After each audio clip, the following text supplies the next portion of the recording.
যুক্তরাষ্ট্র ও ইসরায়েলের হামলায় আয়াতুল্লাহ আলী খামেনি হত্যার বদলা নিতে প্রতিশোধের আগুন জ্বেলেছে ইরান। রামাত ডেভিড এয়ারবেস থেকে শুরু করে নেভেগ মরুভূমি, ইসরায়েলের প্রতিটি কোণে চলছে ইরানি মিসাইলের তাণ্ডব। এসব মিসাইলের দাপটে ইসরায়েলি বাহিনীর অহংকার স্রেফ খড়কুটোর মতো উড়ে যাচ্ছে।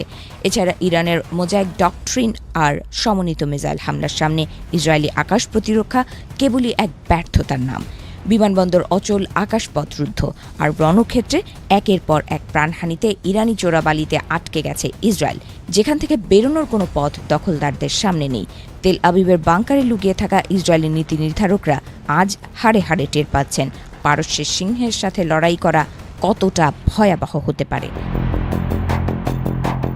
এদিকে পশ্চিমা গণমাধ্যমগুলোর রিপোর্ট অনুযায়ী যুদ্ধে ইসরায়েলকে পঙ্গু করতে গুরুত্বপূর্ণ স্থাপনাগুলোকে টার্গেট করছে ইরানি বাহিনী।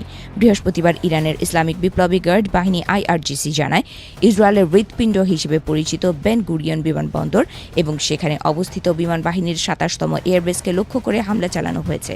এ হামলায় শক্তিশালী খোরামশার 4 ব্যালিস্টিক মিসাইল ব্যবহার করা হয়েছে বলে জানিয়েছে বাহিনীটি। IRGCর মতে অপারেশন টু প্রমিস 4 এর ১৯তম ধাপের অংশ হিসেবে ইসরায়েলে এই হামলা চালানো হয়েছে। ইরান দাবি করেছে তাদের এই মিসাইলগুলো ইসরায়েলের ৭ স্তরের আকাশ প্রতিরক্ষা ব্যবস্থা ভেদ করে বিমানবন্দরে আঘাত হেনেছে। হামলার ধ্বংসলীলা ইসরায়েলি শত্রুদের জন্য নরক তৈরি করেছে।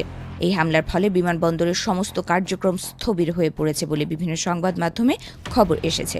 খোরামশার 4 ইরানের অন্যতম শক্তিশালী মিসাইল। এটি ১৫০০ কেজি ওজনের বিস্ফোরক বহন করতে পারে। এর পাল্লা প্রায় ২০০ কিলোমিটার। এটি বায়ুমণ্ডলের বাইরের শব্দের চেয়ে ১৬ গুণ দ্রুত ছুটতে সক্ষম। ফলে খোরামশার 4 মিসাইল বর্তমান বিশ্বের যে কোনো প্রতিরক্ষা ব্যবস্থার জন্য প্রায় ধরাছোঁয়ার বাইরে। শুধু ইসরায়েল নয়, মার্কিন বাহিনীকে লক্ষ্য করে বৃষ্টির মতো মিসাইল ছোড়া হচ্ছে। ইরানি বাহিনী জানায়, কুয়েত, বাহরাইন এবং সংযুক্ত আরব আমিরাতে অবস্থিত অন্তত ২০টি মার্কিন সামরিক লক্ষ্যবস্তুতে আঘাত হেনেছে তারা। এতে যুক্তরাষ্ট্রের সামরিক স্থাপনাগুলোর উল্লেখযোগ্য ক্ষয়ক্ষতি হয়েছে। ইরানি হামলার ভয়ে মার্কিন সেনারা এখন তাদের ঘাঁটি ছেড়ে সাধারণ মানুষের আবাসিক এলাকায় আশ্রয় নিচ্ছে বলেও দাবি করেছে ইরানি বাহিনী। এদিকে পারস্য উপসাগরে একটি মার্কিন তেলের ট্যাঙ্কারে হামলা চালিয়েছে IRGC। হামলার পর যুক্তরাষ্ট্রকে হুঁশিয়ারি দিয়ে IRGC বলেছে, যুদ্ধ চলাকালীন কৌশলগতভাবে গুরুত্বপূর্ণ হরমুজ প্রণালী এখন ইরানের পূর্ণ নিয়ন্ত্রণে থাকবে।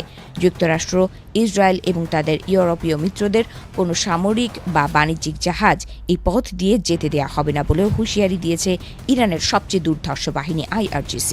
বিশেষজ্ঞদের মতে চলমান যুদ্ধে এখনও পর্যন্ত সিংহের মতো লড়াই করছে ইরান। সামনের দিনগুলোতে রণকৌশল ঠিক রাখতে পারলে মার্কিন ও ইসরায়েলি বাহিনী ইরানের সামনে আরও বিপর্যস্ত হয়ে পড়বে বলে মনে করছেন তারা।